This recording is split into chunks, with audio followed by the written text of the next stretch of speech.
Why is it that I keep doing things that I hate over and over again? Maybe it's because I can't deal with the fact that I don't have any control, that all of this is an emerging complexity. Maybe trauma is something that gets us caught in these belief systems, looping belief systems of blame, shame, over responsibility for things that are not in our control. Maybe that's healing trauma, is the ability to actually be in the moment and make the most of each moment, to be the most you can be in that moment, just for it of itself. Not to heal, not to improve, not to make money, but just to be. Maybe that's the fundamental height of living, and that's what healing trauma can give. Why do I do things that I hate over and over again? Perhaps it gives me a feeling of safety. Perhaps I have neural networks that are just overloaded, that are just hyper myelinated and over the top. How do I change this? Psychotherapy, exercise, being with people who make you happy, music, dancing, hobbies, animals, strong relationships, psychopharmacology, neuromodulation. These are all ways that we can enhance neural transmission and heal faulty pathways. Because let's face it, most of us have been hurt, and it's not about the degree of hurt we've had necessarily, but it's the ability to heal. What is healing? The ability to be in the moment, the ability to feel joy without feeling guilt. Why do I keep doing things that I hate over and over again? Perhaps one is habituated to the feeling of self-loathing, which is reinforcing. It can activate, you look at an fMRI, it can activate reward circuits. People are so used to thinking this way that the reward circuits in their brain light up and they feel safe, they feel comfortable, they feel satiated. It takes, but the behaviors and the results of self-loathing and self-sabotage build up, and a person can't move forward in their life or enjoy the moment, but they're just stuck in this kind of safety loop, so to speak, the brain's way of just controlling reality and firmly being fixed in a traumatic state. Why is it so hard to heal trauma? Because it is. It takes time. It takes dedication. It takes courage. It takes energy. Maybe because it takes so much energy just to let ourselves devolve by some of the horrible things that happen on earth, just to let ourselves be impaired by all the suffering we see, just to let it just sit. It's overwhelming, and I think it leads to existential crisis. Like, why is there so much suffering? Why do I even bother? That is the question. Why do you bother? Why do you bother treating your trauma? Why do you bother improving yourself when there's so much pain anyway? Well, because it's the urge of existence, because it is the push of evolution, because it is the drive of life that we are. It's changing, it's evolving, and it's trying different patterns all the time. And if we can find a pattern that works and is sustaining and works within some sort of framework of how we want to live, I think we have a little bit of control over that. Like, in this moment, am I here? Am I present? Am I cared for? Am I able to listen? Complex, like not just in our reactive brain working from our amygdala. If we're able to employ more of our frontal cortex, which is based on learning in our environment, the frontal cortex, I like to think about it as the part of the brain that deals with our genetic destiny, all right? Our genetic destiny is in our genes and what our genes are expressing through our environment. But what we learn through our frontal cortex shapes our responses, our reactions, even our hormonal responses. If I learn that basically in human beings, one of the components of behavior is racism, I can look at it like, why? It is a fundamental part of human beings. When they're encountered with something different, a person difference, their amygdala lights up, and it's like fight or flight. It's just been proven too many times and it's beyond conscious thought.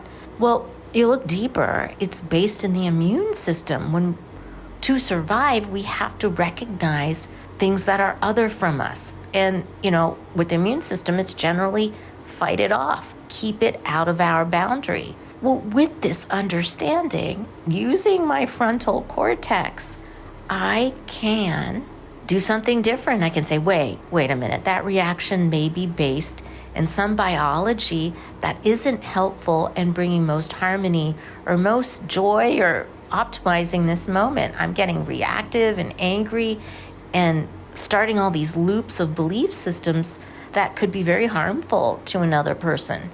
So our ability to work from our frontal lobes gives us so much freedom from reactivity and from trauma and trauma-based thinking.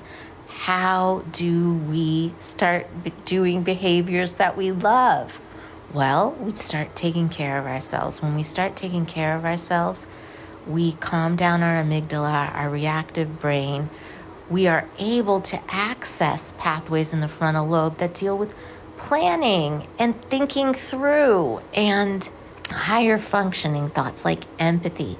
We're able to go there, but we have to be rested and we have to manage our stress. I think it's very important to take care of your frontal lobes. I think it is essential as we go forward in healing trauma that we find ways of helping us to use this part of our brain that really interacts with the environment to help control some of our more evolutionary biological tendencies to stay in groups, to fight, or to get overly tribal. There is so much complexity in human behavior, human DNA, and human experiences.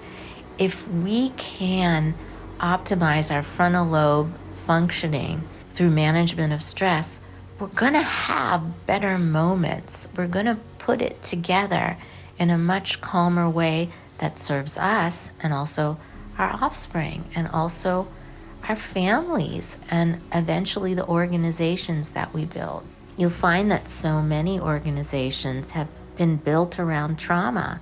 Trauma survivors bond together and really feel safe in their suffering or feel safe in their accusations of other people. It's complicated, but I think the more we're able to be present in the moment and manage our stress, we are better people, we are more fully functional, and we're able to deal with the vast amount of uncertainty in our lives. We don't have to latch on to certain belief systems and self-delusional relationships with reality in order to coexist.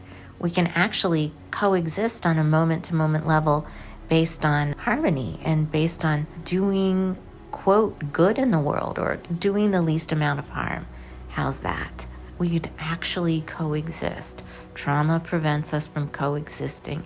It builds up these walls of fear, which in turn makes people just recoil from relationships. It builds up relationships based on fear and hatred, and that perpetuates not only genetically and generationally, but it perpetuates just in conversations, just through driving, just through daily interactions at the supermarket. So there's macro and there's micro because we're so connected. So the smallest change you can or I can make today in managing my stress goes that much further towards helping my frontal lobes function better, helping me to deal with the level of self-delusion, self-loathing, or anxiety that I have about existence. Because let's face it, when it gets down to it, we have very little control. We can let trauma or what happened to us control us, and that leads to a lot of pain and suffering. We can build trauma-focused societies, to keep trauma at bay, or we can understand that suffering is part of being human. I'm not glamorizing it, but things can hurt. But our ability to work together and to work for a feeling of harmony is part of existence, is part of human nature. It's not all about dog eat dog and whoever has the most toys wins, or, I think that's all trauma based. If we actually are in this moment aiming for peace and coexistence, I think that's a big part of evolution that needs to be focused on and part of psychological being. I don't think that believing in working towards the good of ourselves is selfish. It actually lays the groundwork for working towards the good of our children, our families, and our societies. So ultimately, why do I keep doing things that I hate? Because I'm stuck in a trauma loop, because I'm afraid about my lack of control in the world. Why do I keep doing things I hate? Because I'm trapped in some false safe spot based on hormones and neurotransmitters secreted secondary to trauma. Trauma happens. Trauma is scary, but it's possible to work through it, to love through it, and to be able to live in the moment. And here is too that brilliant part of our brains, the frontal lobes. I mean, it's really biologically created to help us optimize our environment. And part of optimizing our environment is living in harmony with ourselves and other people.